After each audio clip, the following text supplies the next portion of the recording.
మన తండ్రి అయిన దేవుని నుండి ప్రభు అయిన యేసు క్రీస్తు నుండి కృపయు సమాధానములు మీకెల్లరకు కలుగును గాక. ఆమేన్. దయచేసి కూర్చోనండి. పరిశుద్ధ గ్రంథము నుండి ప్రవక్త అయిన యోవేలు వ్రాసిన యోవేలు గ్రంథము 2వ అధ్యాయం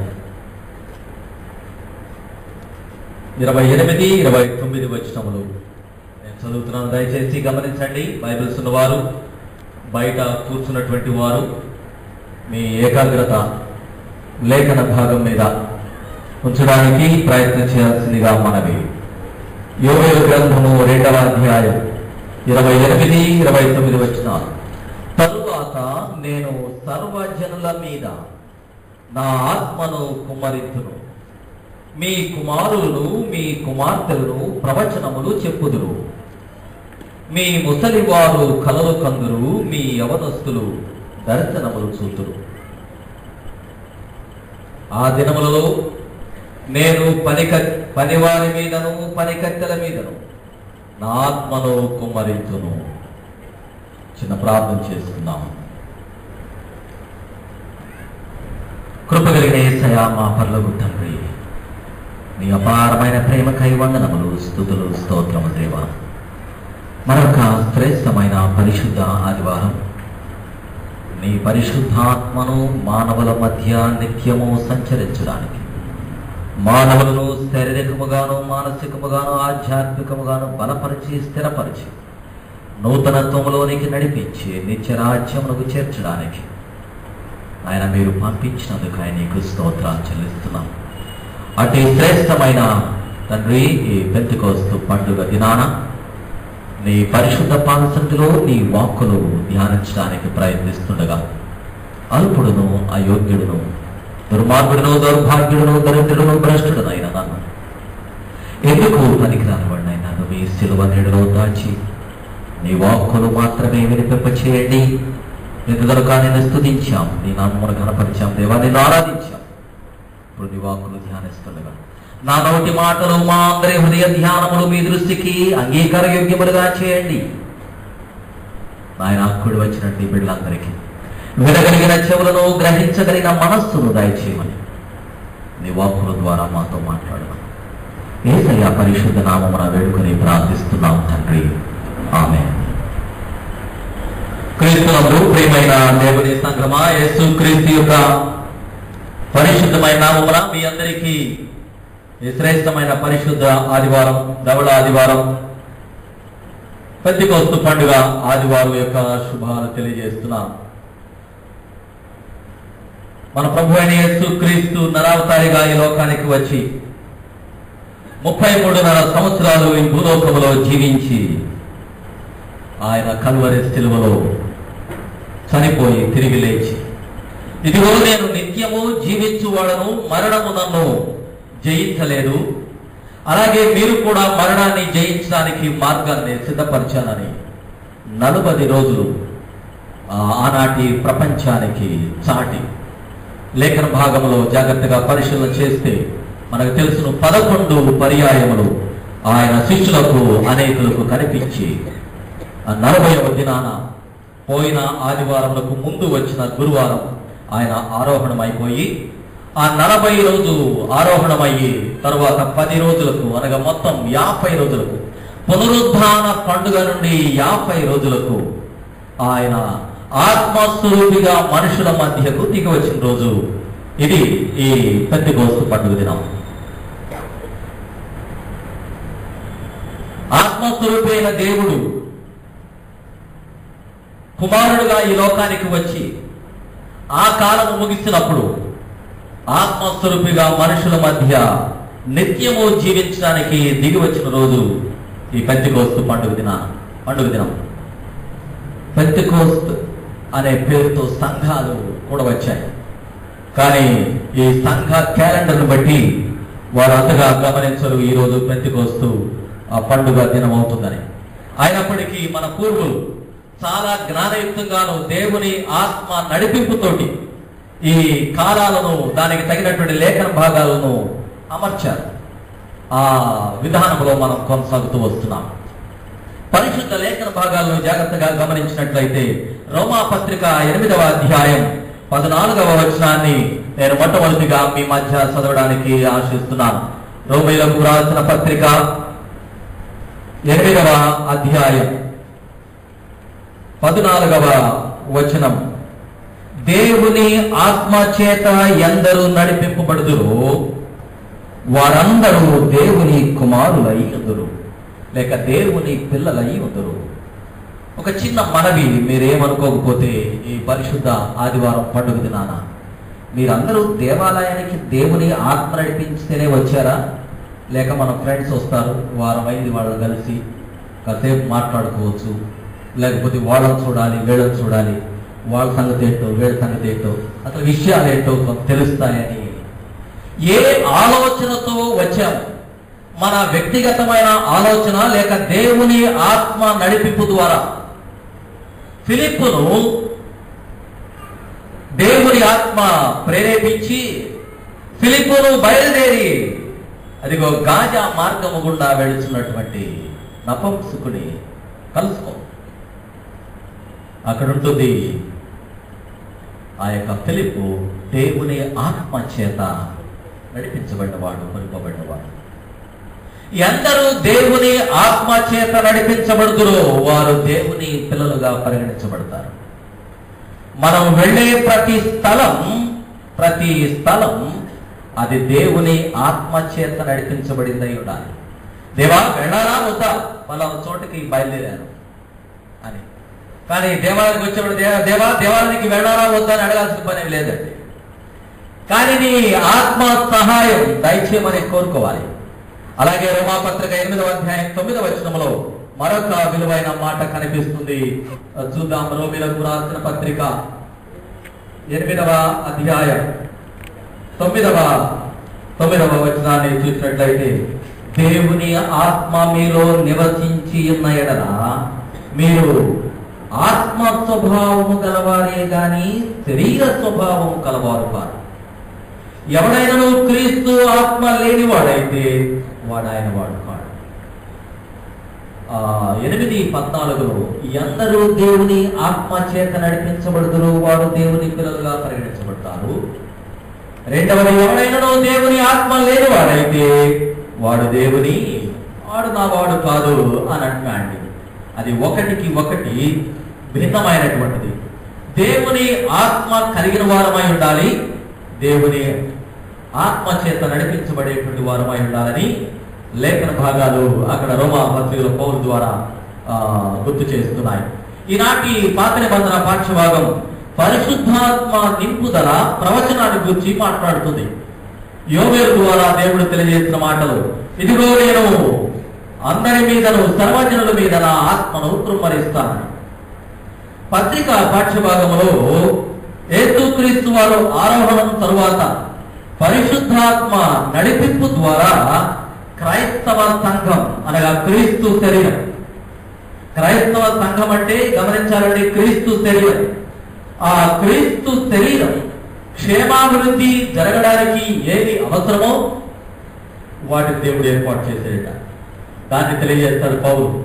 సంఘము క్షేమాభివృద్ధి పొందడానికి కొందరిని అపోస్తులుగాను, కొందరిని ప్రవక్తలుగాను, కొందరిని కాపరులుగాను, కొందరిని పరిచారకులుగాను ఇలాగూ ఆయన ఏర్పాటు చేశాడు. అంటే సంఘం క్షేమాభివృద్ధి కోసం. మూడవది, సువార్త పాఠ్యభాగంలో గమనించేది ఏంటంటే, యేసు స్వామి ఆ చివరి రోజు ఆయన లోకాన్ని విడిచి వెళ్ళవలసి వస్తుందని శిష్యులకు తెలియజేస్తూ, నేను మిమ్మల్ని అనాథలుగా విడువను, నేను వెళ్ళిన తర్వాత ఆత్మస్వరూపి పరిశుద్ధాత్ముడు మీ మధ్యకు వస్తాడు. ఆయన డైరెక్ట్ గా చెప్పలేదు ఏంటంటే, నేను శరీరధారిగా ఉంటే ఈ ఇశ్రాయేలు ప్రజల మధ్య ఉంటాను, మాయమైపోయి ఇంకో చోట కెనడాలో కనిపించడం బాగుండదు, శరీరధారిగా ఉండేటువంటి కాలం అయిపోయింది, నేను పైకి కొనిపోబడినా ఆత్మస్వరూపిగా అందరి మధ్య సర్వకాలం సృష్టి యావత్తులో ఉండడానికి వీలవుతుంది. అందువల్ల నేను వెళ్ళుట క్షేమకరం అంటాడు యేసయ్య. ఈ భూలోకము నుండి, భూమి మీద నుండి శాటిలైట్లు పైకి పంపించేది ఎందుకంటే ఉపగ్రహాలు అవి పైనుంటే వాటి ద్వారా వచ్చేటువంటి తరంగాలు ప్రపంచమంతా వ్యాపిస్తాయి. అది సంగతి. భూమి ఒక ఆర్బిట్ లో పెట్టేస్తే వాటి నుండి వచ్చే ముందు ఇక్కడ నుంచి అక్కడికి తరంగాలు వెళ్ళాలి. అక్కడ నుంచి అవి ప్రపంచం మొత్తం డిస్ట్రిబ్యూట్ అవుతాయి. అలాగే యేసుక్రీస్తు వారు పైకెత్తబడడానికి కారణం ఏంటంటే ఆయన ప్రపంచమంతటికి కనిపించాలి. ఆయన ప్రపంచమంతటికి అన్ని వేళల్లో, అన్ని చోట్ల ఆయన తనను ప్రత్యక్షపరచుకోవడానికి ఆ లేఖన భాగం, ఆ విషయాన్ని గురించి ఈనాటి సువార్త పాఠ్య భాగము తెలియజేస్తుంది, మాట్లాడుతుంది. అయితే మనందరికీ తెలుసును, అనేక సంవత్సరాలు గుర్తు చేసుకుంటాం. పెంటెకోస్తు ఆదివారం అనగా గ్రీకు భాష ప్రకారం పెంటెకోస్తు అంటే 50వ అని అర్థం. 50వ పెంటెకోస్తు హెమెరా అంటారు. హెమెరా అంటే దినం, 50వ దినం అని అర్థం. యూదులకు ఇది ప్రత్యేకమైనటువంటి పండుగ దినం. గ్రీకు సాంప్రదాయంలోనికి రాకముందే యూదులకు ఇది ప్రత్యేకమైనటువంటి పండుగ దినం అండి. పస్కా పండుగ తర్వాత ఇశ్రాయేలు ప్రజలు ఐగుప్తు దేశమును విడిచిపెట్టి వచ్చిన ఆ అర్ధరాత్రి నుండి 50 దినాలకు వారు చేసుకునేటువంటి పండుగ. ఆ 50వ దినానికి వీరందరూ ఎక్కడికి చేరారంటే ఐగుప్తు దేశాన్ని విడిచి సీనాయి పర్వతం దగ్గరకు చేరారు. వారు ఎర్ర సముద్రం దాటి 40 రోజుల పైన ప్రయాణం చేసి వారు ఐగుప్తు దేశం నుండి సీనాయి పర్వతానికి వెళ్ళారు. అక్కడ వెళ్ళిన తర్వాత దేవుడు ఆ పర్వతం ప్రక్కన అందరూ సెట్ అయిపోయారు. దేవుడు మోషే నువ్వు పైకి రా, నీతో మాట్లాడాలి, ఈ ప్రజలకి ఏదేమి అవసరమో వాటి గురించి వివరిస్తాను రమ్మంటే ఆయన వెళ్ళాడు. వెళ్ళకముందు చెప్పాడు, ఈ ప్రజలందరినీ ఈ కొండకు దూరంగా ఉండమని చెప్పు, నేను ఈ కొండ మీదకి దిగి వస్తున్నా, ఎవరైనా ఈ కొండను తాకినట్లయితే వారు చనిపోతారు, దూరంగా ఉండమని చెప్పాను. ఆ తదుపరి దేవుడైన యెహోవా ఇశ్రాయేలు ప్రజలను ఐగుప్తు విడిచిపెట్టిన తర్వాత సుమారుగా 50వ దినాన ఆ పర్వతం మీదకి దిగి వచ్చి తన ప్రజలకు, ప్రపంచానికి ఇవ్వవలసినటువంటి ధర్మశాస్త్రాన్ని ఇచ్చినటువంటి రోజండి 50వ రోజు. అది యూదా జనాంగం యొక్క సాంప్రదాయం. ఏంటంటే దేవుడు 50వ దినాన ఆ ధర్మశాస్త్రాన్ని ఇచ్చాడు. అలాగే మరొక పండుగ దినంగా పరిగణించబడదు ఏంటంటే వారముల పండుగ, ఫెస్టివల్ ఆఫ్ వీక్స్. అంటే ఇశ్రాయేలు ప్రజలు ఈ పస్కా పండుగ సమయానికి కోత కాలం వస్తున్నటువంటి వారికి వారు కోత కోయడం ప్రారంభించి వారి యవలు, గోధుమలు పంట ఇంటికి చేరడానికి ఒక్కొక్క 50 రోజులు పడుతుంది. అవి ఇంటికి చేరినప్పుడు ఆ 7 వారాల తర్వాత, 7 ఏళ్ళు 49 రోజుల తర్వాత 50వ దినాన అందరూ కూడా సమూహంగా కూడి వస్తారు వారముల పండుగను జరపడానికి. అదొక ప్రత్యేకత. ఇది వారముల పండుగ యూదా సాంప్రదాయాన్ని బట్టి. పరిశుద్ధాత్మ దేవుడు క్రొత్త నిబంధనలో అనుగ్రహించబడిన దినానికి ముందు దేవుడు, ఆత్మస్వరూపైనటువంటి దేవుడు, ఆయన కొండ మీదకి దిగి వచ్చి తన ఆగ్నేయహస్తము చేత ధర్మశాస్త్రం లేక 10 ఆజ్ఞలు రాసి మోషేకు ఇచ్చినటువంటి దినం. అంత ప్రత్యేకమైనటువంటిది. ఆ ధర్మశాస్త్రం పొందిన దిన ప్రజలు పండుగ చేసుకునేటువంటి వారు. అది పెద్దకొస్తు పండుగ దినం. ఇంకొక ప్రత్యేకమైన విషయం ఏంటంటే ఇశ్రాయేలు ప్రజలు ఎవరైనా కానీ ఒక బానిసను వారి ఇంటిలో పనిచేయడానికి పెట్టుకుంటే నిత్యము తనతో ఉండడానికి అతనట 49 సంవత్సరాల తర్వాత ఆ బానిసగా ఉన్న వ్యక్తి తనతో పాటు ఉన్నవారు, తన కుటుంబం కానీ, తన భార్య, తన పిల్లలు అందరూ పరిపూర్ణంగా విముక్తి పొందేటువంటి రోజు. బానిసత్వానికి విమోచన దినమండి. బైబిల్లో ఒక క్రిటికల్ విషయం ఉండేది, అది మనకు కొంత నచ్చదు. అది కష్టం కూడని దినాలు. అదేంటంటే ఎవరైనా ఒక వ్యక్తి ఒక స్థలం కొనుక్కున్నాడంటే, ఒక పొలం, ఒక ఇంటి స్థలం కొట్టి 49 సంవత్సరాల తర్వాత 50వ సంవత్సరం ఎవరి దగ్గర మనం స్థలం కొన్నామో వారి పిల్లలకు కానీ వారి పిల్లలకు ఎవరుంటే వారికి ఇచ్చేది. అది లెక్కండి. ఆ స్థలానికి విమోచన దొరికినట్టు, ఆ స్థలానికి విమోచన, ఆ పొలానికి విమోచన. వాళ్ళని పోయి సంప్రదించి, అయ్యా నీ స్థలం తీసుకుంటావా, నేనే ఉంచుకోమంటావంటే ఇంకెందుకులేండి మీరే ఉంచుకోండి అంటే మళ్ళా కొంత డబ్బు వెల చెల్లించి అప్పుడు నిత్యము తనది అని చెప్పుకోవడానికి తీసుకోవాలి.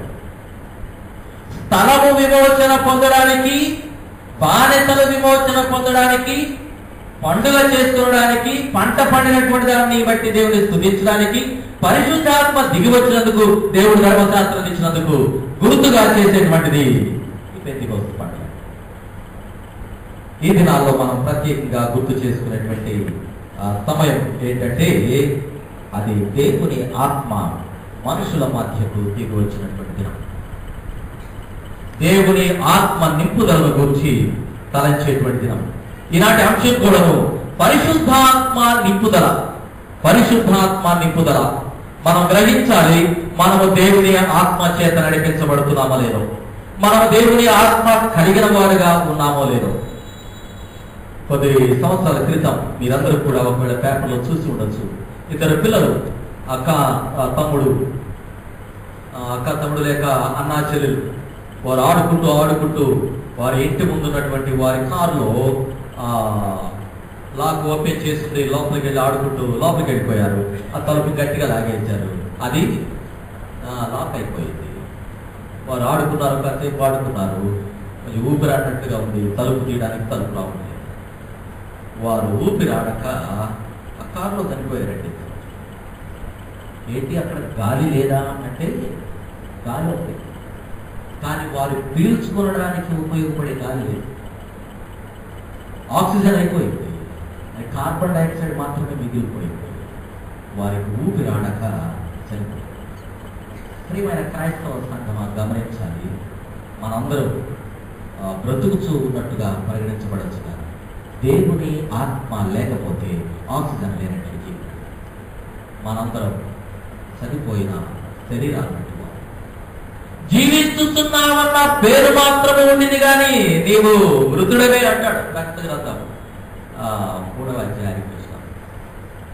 ఆ మాట ఆత్మ లేనప్పుడు, దేవుని ఆత్మ చేత నడిపించబడినటువంటి వారు బ్రతికి ఉన్నా వారు చనిపోయిన వారి క్రిందే లెక్క. పరిశుద్ధాత్మ మనుషుల మధ్య ఎలాగూ ఉండిందో తెలియడానికి కొన్ని మాటలు మీకు గుర్తు చేసి నేను ముందుకు కొనసాగుతాను. ఆదికాండం 1వ అధ్యాయం 2వ వచనంలో కనిపిస్తుంది. మొట్టమొదటిగా, ఆదియందు దేవుడు భూమి ఆకాశమును సృజించెను, భూమి నిరాకారముగాను శూన్యముగాను ఉండెను, చీకటి అగాధ జలములపై కమ్మి ఉండెను, దేవుని ఆత్మ జలములపై అలలాడుచుండెను.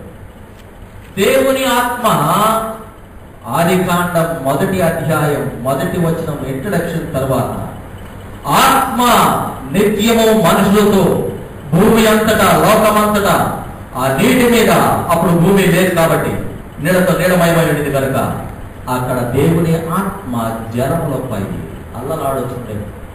ఇంగ్లీష్ బైబిల్ ప్రకారంగా బ్రూడింగ్ అని ఉంటుందండి. కోడి పిల్లలు పెట్టడానికి గుడ్ల మీద వాటిని తిప్పుతూ ఉన్నట్లు దేవుని ఆత్మ ఈ నీటిని కదిలిస్తూ దాని నుండి భూమిని బయటకు తీసుకుని వచ్చి దాని మీద మానవుల్ని ఏర్పాటు చేయడానికి the spirit of God was brooding on the water.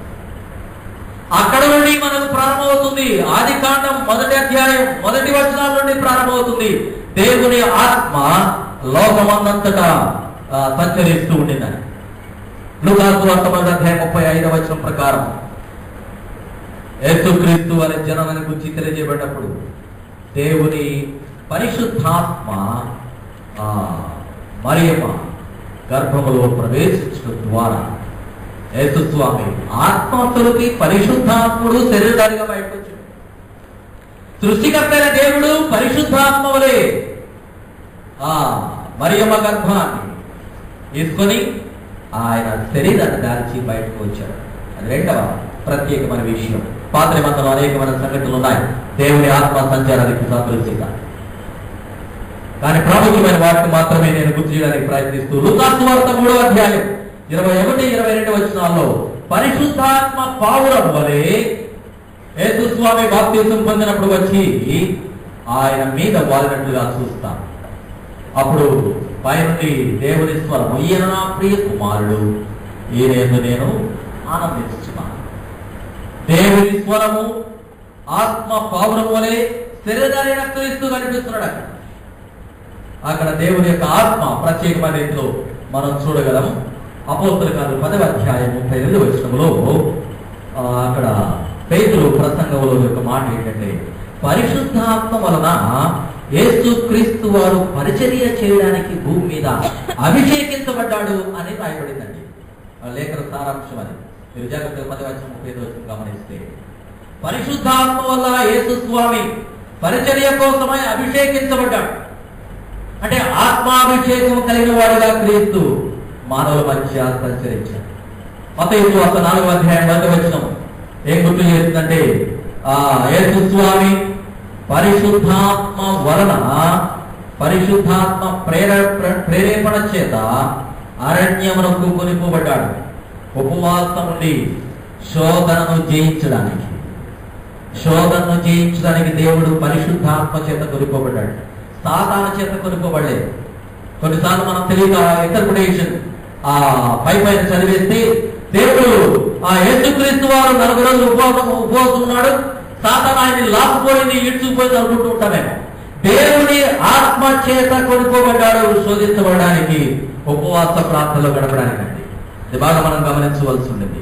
Hebrew పత్రిక 9వ అధ్యాయం 14వ వచనంలో పరిశుద్ధాత్మ వలన యేసుక్రీస్తు కల్వరి సిలువలో చనిపోవడానికి సమర్పించుకున్నాడు అని రాస్తాడు. యేసుస్వామి యొక్క పరిచర్యకు ఆయన ముగింపుగా తెలియజేసిన మాట, పరిశుద్ధాత్మ వలన యేసుస్వామి సిలువలో యాగమవడానికి సమర్పించుకున్నాడు. హెబ్రీ 9:14 ప్రకారం. రోమాపత్రిక 8వ అధ్యాయం 9వ వచనం నుండి 11వ వచనం మనం చదివాము. పరిశుద్ధాత్మ శక్తి ద్వారా ఆయన పునరుద్ధానం అయ్యాడు. పరిశుద్ధాత్మ శక్తి ద్వారా ఆయన పునరుద్ధానుడుగా తిరిగి లేచాడని తెలియజేయబడుతుంది.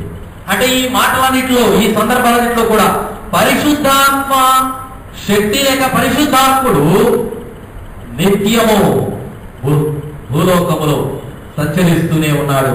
యేసుస్వామి ఉన్న కాలములో, అపూర్వము, ఈనాటికి కూడా. ఇప్పుడు అపోస్తలుల కార్యములు 2వ అధ్యాయం 31 నుండి 33వ వచనాలు చూసినట్లయితే, ఈనాటి పండుగకు సాదృశ్యమైనటువంటి లేక మూలమైనటువంటి లేఖన భాగం అక్కడ ఉంటుంది. అపోస్తలుల 2వ అధ్యాయం 31 నుండి 33వ వచనం వరకు తెలియజేస్తూ అక్కడ పరిశుద్ధాత్మ కృమ్మరింపు లోకమంతటి లేక అక్కడ ఉన్నటువంటి 120 మంది విశ్వాసుల మీద కృమ్మరించబడ్డాడు మనం చూడగా. ఇప్పుడు జరిగినటువంటి విషయం ఏంటంటే, అదృశ్యుడైన దేవుడు పరిశుద్ధాత్మ రూపంలో శరీరధారిగా వచ్చినటువంటి లేక కుమారుడిగా వచ్చినటువంటి ఆయన తన పని అంతట్లో ఆత్మ సంచారమును కనిపింపజేస్తూనే ఉంటాడు. అది మనం బాగా గమనించవలసిన విషయం. అంటే నేటికి కూడా పరిశుద్ధాత్మ ద్వారానే క్రీస్తు సంఘం అనగా క్రీస్తు శరీరం యొక్క మనుగడ కొనసాగుతుంది. ఈ సంఘం ఉండింది అంటే దేవుని ఆత్మ నడిపించుకోవాలి. దేవుని ఆత్మ చేత నడిపించబడినటువంటి వారు సంఘంలో ఉండొచ్చు, ఆత్మ చేత నడిపించబడినటువంటి వారు ఇక్కడ ఉండొచ్చు. కానీ సంఘం మాత్రం ultimately it is being led by the Holy Spirit. లేకపోతే సంఘానికి మనబడుతుంది. సంఘం క్రీస్తు శరీరం దేవుని ఆత్మతో నడిపించబడుతున్న విషయాన్ని బాగా గమనించాలి. ఆ తర్వాత 3వ అంశముగా నేను మీ ముందు పెట్టాల్సింది, పాత నిబంధన పాఠ్య భాగాన్ని బట్టి పాత నిబంధన లేఖన భాగాలు గమనిస్తే కీర్తనకారుడు 46వ కీర్తన రాస్తాడు, దేవుడు మనకు ఆశ్రయం దుర్గములైనాడు, ఆపత్కాలంలో ఆయన నమ్మకం సహాయపడు. 46 దేవుడు మానవులకు ఆశ్రయం, క్రీస్తు మానవులకు బహుమానం. మత్తయి సువార్త 1వ అధ్యాయం, యోహాను సువార్త 3వ అధ్యాయం 16వ వచనం ప్రకారం దేవుడు యేసు క్రీస్తును మానవులకు బహుమానంగా ఇచ్చాడు. దేవుడు ఆశ్రయము, క్రీస్తు బహుమానము, పరిశుద్ధాత్మ మానవులందరికీ వరం. మానవులందరికీ వరం. నేను ఒక 3 విషయాలు గుర్తు చేశాను. దేవుడు ఆశ్రయము, కుమారుడు బహుమానము, పరిశుద్ధాత్మ వరం. ఆయన ఆశ్రయముగా ఉన్న దేవుడు బహుమానంగా మనకి ఇవ్వబడ్డాడు. వరాన్ని, పరిశుద్ధాత్మ వరాన్ని ఇచ్చాడు. పరిశుద్ధాత్ముడు ఆదరణకర్త, పరిశుద్ధాత్ముడు సర్వసత్యంలోనికి నడిపించేవాడు, పరిశుద్ధాత్ముడే జ్ఞానము, పరిశుద్ధాత్ముడే జ్ఞానంలో జీవము, పరిశుద్ధాత్ముడే మనకు తోడు, పరిశుద్ధాత్ముడే మనకు నీడ. పరిశుద్ధాత్ముడు మనకు తెలియకుండా ఆయన సన్నిధి మనతో ఉంచుతున్నాడు. పరిశుద్ధాత్మయే మనకు భద్రతా వలయం. అపోస్తల కార్యములు 2వ అధ్యాయంలో కనిపించేటువంటి సంఘటన, నేను ఇప్పుడు ఒక ప్రత్యేకమైన అంశానికి వస్తున్నానండి. దాంతో మీరు బాగా గమనించాలి. అపోస్తలుల 2వ అధ్యాయంలో ఉన్నటువంటి సంఘటన యోవేలు ప్రవచనానికి నెరవేర్పు అని మనందరం పరిగణిస్తాం. చాలా వరకు పెంతెకోస్తు దినమున పరిశుద్ధాత్మ రాక, ఆ కుమ్మరింపు యోవేలు ప్రవచనము యొక్క నెరవేర్పు కాదు సుమా. యోవేలు యొక్క ప్రవచన నెరవేర్పు కాదు. ఒక రీతిగా చూడాలంటే నెరవేర్పులో అది భాగమట, మొదటి భాగం 0.01% మాత్రమే. పరిశుద్ధాత్మ ఇదిగో నేను సర్వజనుల మీద నా ఆత్మను కృపరిస్తానని యోవేలు ప్రవచనం ద్వారా చెప్పిన మాట అపోస్తల కార్యములు 2వ అధ్యాయంలో 0.01% మాత్రమే నెరవేర్పు. ఆ తర్వాత సంవత్సరాల తరబడి దేవుని ఆత్మ అనేక మంది మీద, అనేక సంఘాలు, అనేక మంది దైవజనులు, అనేక మంది బిడ్డల మీద కృపరిస్తూ వస్తుంది. అది ముగింపు కాదు, అది పరిపూర్ణ ప్రవచనం కాదు. యోవేలు యొక్క ప్రవచనం ఇంకా నెరవేరుతూనే ఉందండి. It is continuous process. యోవేలు యొక్క ప్రవచనము నెరవేరుతున్న ప్రవచనం. అది అపోస్తల కార్యములు 2వ అధ్యాయంలో ప్రారంభమైంది. అది యేసయ్య యొక్క వాగ్దానం యొక్క నెరవేర్పండి. యేసయ్య వాగ్దానం చేశాడు. మొదటి అధ్యాయం, అపోస్తలుల 1వ అధ్యాయం 4వ వచనంలో 8వ వచనంలో కనిపిస్తుంది. లోకాసువార్తకుడు వ్రాస్తూ అంటున్నాడు, ఆయన వెళ్ళేటప్పుడు మీరు, నేను దేవుని ఆత్మను పంపిస్తాను, పరిశుద్ధాత్మను పంపిస్తాను, మీరు వేచి ఉండండి, నా ఆత్మ మీ మధ్యకు వచ్చే వరకు మీరు వేచి ఉండండి, ప్రార్థన చేయడానికి తెలియజేశాడు. ఆయన యేసు స్వామి యొక్క వాగ్దాన యొక్క నెరవేర్పు లేక ప్రవచన నెరవేర్పు ఈ అపోస్తలుల 2వ అధ్యాయంలో దేవుని యొక్క ఆత్మ నెరవేర్పు. ఇక దేవుని ఆత్మ కుమ్మరి పాత నిబంధన పాఠ్యభాగం యోవేలు ప్రవచనములో మనం చూసేది ఏంటంటే, సర్వజనుల మీద నా ఆత్మను కుమ్మరించును, మీ కుమారులు ప్రవచనాలు చెప్తారు, మీ కుమార్తెలు ప్రవచనాలు చెప్తారు, మీ ముసలివారు కలలు కంటారు, మీ యవనులు దర్శనాలు చూస్తారు, పనివారి మీద నా ఆత్మను కుమ్మరిస్తాను, పనికత్తెల మీద నా ఆత్మను కుమ్మరిస్తాను అన్నాడు దేవుడు. ఎక్కడ చూస్తున్నామండి? ఎక్కడ చూస్తున్నాము? మీ కుమారులు, మీ కుమార్తెలు, ముసలివారు కలలు కంటారు, యవనస్తులు దర్శనాలు చూస్తారు, పనివారి మీద కూడా నా ఆత్మను కుమ్మరిస్తానంటే, పనివారి మీద దేవుని ఆత్మ కుమ్మరించబడాలంటే యజమానురాలు మీద దేవుని ఆత్మ ఉండాలండి. ఇళ్లలో పనిచేసేటటువంటి వాళ్ళందరికీ మానబెట్టింది. మన ఇల్లు ఒక సాక్ష్యం, క్రైస్తవ సాక్ష్యం. మరి ఎందుకు అలాగూ యోగుల ద్వారా రాయించడం తెలియదు, కానీ మనకు మాత్రం వర్తించుకుందాం. పనివారి మీదను, పనికత్తెల మీదను దేవుని ఆత్మ కుమ్మరించబడాలంటే యజమానుల మీదను, యజమానురాట్ల మీదను దేవుని ఆత్మ ఉండాలి. ఆది సంఘ కాలాన్ని ఒకసారి గమనిస్తే అది అంత్య దినాలు కాదు. ప్రస్తుత సంఘకాలం కూడా అంత్యకాలం కాదు, ఇంకా రాబోయే కాలం ఉందండి. ఎందుకంటే శ్రమలు అవి ఎక్కువే కాలేదు. మనకి కృపాకాలం కొనసాగుతుండేది, అంత్య దినాలు రాబోతున్నాయి, ప్రారంభం అయ్యేటట్లుగా చూడగలం. ప్రస్తుత దినాలు ఏమనగా ఆత్మల కుమ్మరింపు కాలము అంటాయండి ఒక దైవజనుడు. యోవేలు ప్రవక్త మాట్లాడుతుంది ఆత్మ కుమ్మరింపు కాలాన్ని గురించి. అపోస్తలుల కార్యాలు 2వ అధ్యాయం మాట్లాడుతుంది పరిశుద్ధాత్మ కుమ్మరింపు గురించి. దేవుడు అంటాడు, ఇదట ఆత్మల కుమ్మరింపు కారణం. ఆత్మ కుమ్మరింపుకు, ఆత్మల కుమ్మరింపుకు కారణం ఏంటంటే, ఆత్మ కుమ్మరింపు అంటే పరిశుద్ధాత్మ, ఆత్మల కుమ్మరింపు అంటే దయ్యాలు. సర్వజనులు ఈ రోజులో చూద్దాం, మీ అందరికీ తెలుసు, ఈ టీవీల ద్వారా, ఈ అడ్వర్టైజ్మెంట్ల ద్వారా, ఈ వాల్ పోస్టుల ద్వారా మనం గమనించేది ఏంటంటే, సుమారుగా లోకంలో 75% క్రైస్తవులు భారతదేశంలో 2% మాత్రమే, ఒకళ్ళు 3%. దేవాలయానికి వచ్చేటువంటి వారందరికీ కలిపి 20% దాకా అవ్వచ్చు. మిగిలినటువంటి 80% సుమారుగా ప్రపంచంలో 75% క్రైస్తవులుగా పిలువబడేటువంటి వారుగా లేరు, కానీ దురాత్మల నింపుదలతో ఎదిరినటువంటి వారు. మరో ప్రక్కన క్రైస్తవులుగా పరిగణించబడుతున్నటువంటి వారిలో 75% దేవుని ఆత్మ చేత నింపబడిన వారు కాదు, కానీ దురాత్మల నింపుదలతోటే కొనసాగుతున్నటువంటి వారు. మత్తు చేత, మందు చేత, ఇక లోకంలో అనేకమైన వాడి చేత మనుషులు నింపబడుతున్నటువంటి కాలం. మీకు తెలుసు, పార్టీలు, పబ్బులు, ఈ క్లబ్లు, ఆడకలు, మొగలు ఎగురుతున్నటువంటి వాటిని చూస్తున్నాం. ఇంగ్లీష్ బ్యాట్లో చూస్తే ఇలాంటి గంతులు ఎత్తుకోవడం కనిపిస్తుంటాయి.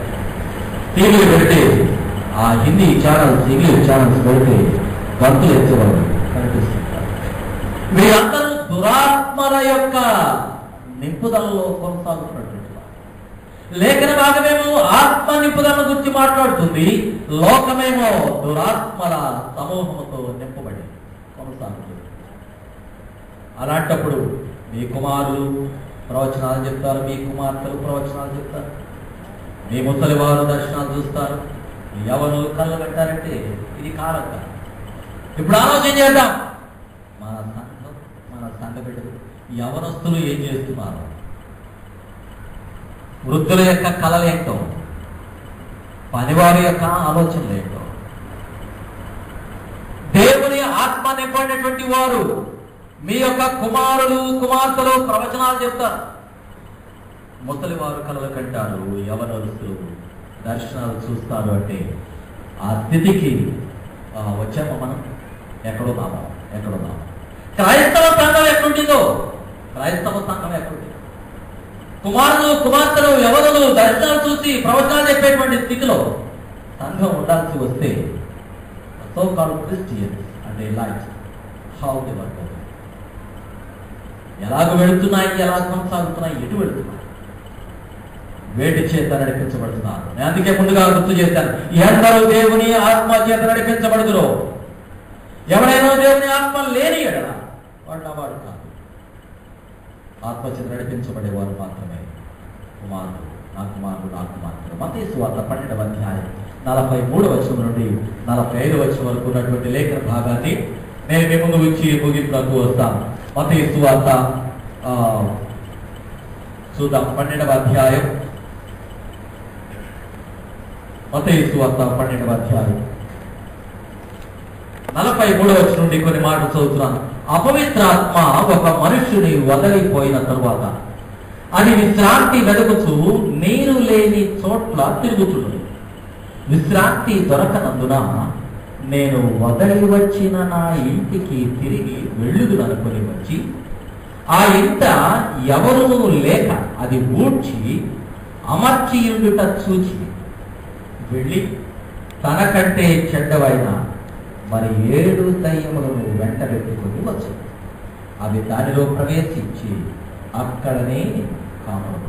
అందుచేత ఆ మనుషుని కడపటి స్థితి మొదటి స్థితి కంటే చెడ్డదగును. అలాగే ఈ దుష్టతరము వారికి సంభవించినది. యేసయ్య 2000 సంవత్సరాల క్రితం అలాగే ఈ దుష్టతరము వారికని ఆనాటి ప్రజలకు తెలియజేస్తే టీవీలు లేకముందు,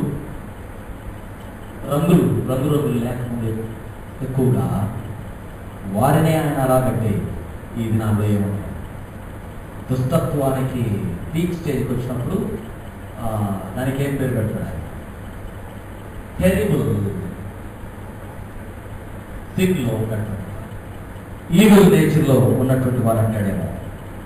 అక్కడ ఉన్నటువంటి మాటల్లో అపవిత్రాత్మ ఒకవేళ ఇలాంటి సందర్భంలో దేవుని మాట కొంచెం పనిచేసి ఆత్మను శుద్ధి చేసుకుంటే, మనసును స్థిరపరచుకొని శుద్ధి చేసుకొని ఇంటికి వెళితే ఈ వారంలో ఏం జరుగుతుందంటే, ఆదివారం బాగానే ఉంది, రెండవ రోజు ఈ క్లీన్ అయినటువంటి హృదయం, అది సరి అయినటువంటి ఆత్మ నడిపింపు లేఖన భాగం నుండి మన ధ్యానం, మన ఆలోచన ధోరణి సరిగా లేనందువల్ల వెడలిపోయినటువంటి దయ్యం బయటకు వెళ్ళి తిరిగి తిరిగి తిరిగి అక్కడ తావు కనపడక దానికి చాలా వివరాలు ఉన్నాయి. నీళ్ళు లేని చోట్ల అంటే ఒక సందర్భం ఉండండి, అది ఇప్పుడు గుర్తు చేయడానికి సమయం చాలు. కానీ తిరిగి తిరిగి తిరిగి ఎందుకైనా మంచిది, నేను విడిచిపెట్టు వచ్చిన ఇల్లు ఒకసారి ఎట్లా ఉందో చూసొద్దాం, వాళ్ళకు రౌండ్ వేసొద్దాం వెళ్తే ఆ ఇల్లు శుద్ధి చేసి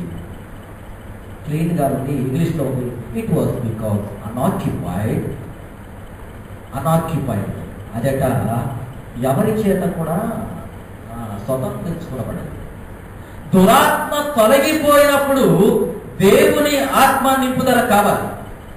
దేవుని ఆత్మ నింపుదల లేకుండా మనము పరిశుద్ధంగా ఉన్నామని చెప్పుకొని వెళితే ఈ ఖాళీ అయినటువంటి శరీరంలో, హృదయంలో సాతాను నేను ఒక్కటే వెళ్తే లాభం లేదని ఇంకొక 7 వెంట పెట్టుకొని వస్తాడు. మంచి బలంతో, మంచి బలం. అక్కడ ఏమని రాయబడిందంటే, 7 తీసిన తనకన్నా దయ్యమే చెడ్డది, తనకన్నా చెడ్డమైనటువంటి మరి ఇంకా 7 దయ్యాలను తీసుకొస్తుందండి. ఇక కాపురం పెడుతుందంట. అక్కడున్న మాట కాపురము చేయుదురు అని ఉండేది. ప్రియమైన క్రైస్తవ సంఘమా, మన శరీరములు దేవుని ఆలయమై, దేవునికి నిలయమై, పరిశుద్ధాత్మ నిలయమై, దేవుని ఆత్మ నింపుదల చేత కొనసాగవలసింది. దేవుని ఆత్మకు నిలయం, నివాసం, దేవాలయం మన యొక్క శరీరం, మన హృదయం. అది ఖాళీ అయితే దురాత్మల సమూహం అక్కడ నిండి ఉంటాయని గమనిద్దాం. అవి ఏంటి అనేటువంటిది లేఖన భాగం నుండి పరిశుద్ధ లేఖన భాగం జాగ్రత్తగా గమనిస్తే కనిపిస్తాయి. దురాత్మలు అంటే మాకేమి లేవండి, దురాత్మలు నేను దయ్యం పట్టినటువంటి వారిగా ఏమి లేవనుకుంటే, ఏమిటి దురాత్మలు అంటే ఒక దైవజనుడు రాస్తాడు. పరిశుద్ధ పోరాటం అనే పుస్తకంలో జాన్ బనీన్ గారు మానవుల యొక్క స్వభావాన్ని, వారికి ఉండే లక్షణాలను దురాత్మలుగా పరిగణిస్తూ, గర్వము అనేటువంటిది ఒక దయ్యం అంటారు, అసూయ అనేటువంటిది భయంకరమైన దయ్యం అంటాడు దురాత్మ, ద్వేషము అనేటువంటిది భయంకరమైన దయ్యం అంటారు, పగ అనేటువంటిది ఒక దయ్యం, అవిధేయత అనేటువంటిది భయంకరమైన దయ్యం అంటారు. ఇదేనికి ఉంగొట్టుదన్నమాట. అవిధేయత, సందేహం అనేటువంటిది మరొక దయ్యం. 7వది నిర్లక్ష్యం అనేటువంటిది. ఏంటన్నా చెప్పుకోండి, నిర్లక్ష్యమైనటువంటి, నిర్లక్ష్యంతో కూడిన స్వభావం పెద్ద దయ్యం. నేను మరలా గుర్తు చేస్తాను దయ్యాలేంటో. గర్వము, అసూయ, ద్వేషము, పగ, అవిధేయత, సందేహం, నిర్లక్ష్యం. ఇంకెలాగ దయ్యాల లిస్టు చాలా ఉంటుంది. మరొక దయ్యం రాస్తాడు, ఈ 7 దయ్యాలను తీసుకొచ్చింది అని చెప్తే వాటికి పిల్లలు ఉన్నారట. దయ్యాలకు పిల్లలు ఉన్నారు. వారేంటంటే దుర్నీతి, దుష్టత్వము, లోభము, ఈర్ష్య, మత్సరము, కలహము, కపటము, వైరము. ఒక 8 చెప్పారు, 8 మంది పిల్లలు చెప్పారు. దయ్యము యొక్క 8 మంది పిల్లలు చెప్పారండి. ఇక దాని లిస్టు చాలా ఉంటుంది. వాటి లిస్ట్ ఏంటంటే సమూహం. మార్కు సువార్త 5వ అధ్యాయం 9వ వచనం 10వ వచనం చూస్తే, యేసుక్రీస్తు మనకు దయ్యం పట్టినట్టు వ్యక్తిని వెడలగొట్టిన తర్వాత నీ పేరేంటి చెప్పంటే, మేము సేన అన్నాడు. ఒకడైతే యుద్ధం పేరు, మేము గుంపు, మంద. అక్కడ ఉండేది సేన, మరొకటి మంద. ఆ మాట కూడా కనిపిస్తుంది. ఆ పందుల మందలోనికి ఈ దయ్యాలను వెళ్ళిపోయాడు. ఒక వ్యక్తిలో ఇమిడి ఉన్నటువంటి అనేకమైన దయ్యాలు ఈ పందులోనికి వెళితే అవన్నీ సముద్రంలో పడి. దురాత్మ ఒక సమూహం, వాటి పిల్లలని కలచికట్టుగా మన హృదయంలో మన శరీరంలో కాపలా చేస్తున్నారు. ఈ స్వభావాలను గుర్తు చేసుకున్నాం. దుర్నీతి, దుష్టత్వం, లోభము, ఈర్ష్య, మత్సరం, కలహము, కపటము, వైరము అనేటువంటివి, గర్వము, అసూయ, ద్వేషము, పగ, అవిధేయత, సందేహం, నిర్లక్ష్యం అనేటువంటివి మనలో ఎక్కడైనా కనిపిస్తుందంటే అది ఆల్రెడీ సాతాను దురాత్మల సమూహం మనలో నివసిస్తాను కనుక. కానీ ఈరోజు లేఖన భాగం ఏమి గుర్తు చేస్తుంటే, నేను సర్వజనుల మీద నా ఆత్మను పురపరిస్తాను. అపోస్తల కార్యముల్లోనేమో పరిశుద్ధాత్మ 120 మంది విశ్వాసుల మీద దిగి వచ్చింది. ఆనాటి నుండి ఈనాటి వరకు దేవుని ఆత్మ మనుషులందరి మధ్య సంచరిస్తూ ఉంది. దేవుని ఆత్మ ప్రక్కన ఉండిపోయి, మన దేవాలయంలో ఉన్న దేవుని ఆత్మ ప్రక్కనే ఉండిపోయి దురాత్మల యొక్క సమూహంతో, దురాత్మల యొక్క పిల్లలతో మన హృదయం కొనసాగుతున్నట్లయితే ఎంత బాధపడుతుంది. దేవుని ఆత్మకు ఒక మంచి సాదృశ్యం ఏంటంటే, ఒక చిన్న మాట చెప్పి నేను ముగింపు వస్తున్నాను. మంచి మనస్సు, పారదర్శకమైన జీవితం, పరిశుద్ధాత్మ నింపుదలకు నిండైనటువంటి జీవితం. గొప్ప గొప్ప కార్యక్రమాలకు పరిశుద్ధాత్మ నింపుదలకు నిండైన సాదృశ్యం ఏమనగా మంచి మనస్సు. ఎందుకంటే మంచి మనస్సు కలిగి ఉండడం అంటే దురాత్మల సమూహం ఆంతర్యంలో లేదండి. మంచి మనస్సు, పారదర్శకమైన జీవితం, ట్రాన్స్పరెంట్ లైఫ్, ఇంట బయట ఎక్కడైనా ఒకే విధానం, ఒకే మాట, ఒకే విధానంలో కనిపించే విధానం. మనలో అంటే స్వభావం ఎంత, మనలో ఎంతమందిని పారదర్శకమైన జీవితం కలిగిన వారు, మనలో ఎంతమందిని మంచి మనసు కలిగిన వారు ఉన్నాము.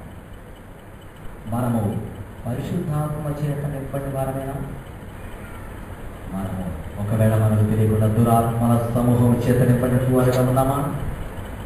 ఎవరికి వారుగా పరిశీలన చేసి తావులేదు, తావులేదు. సాతానుకు మన ఆంతర్యములో ఉండడానికి తావులేదు.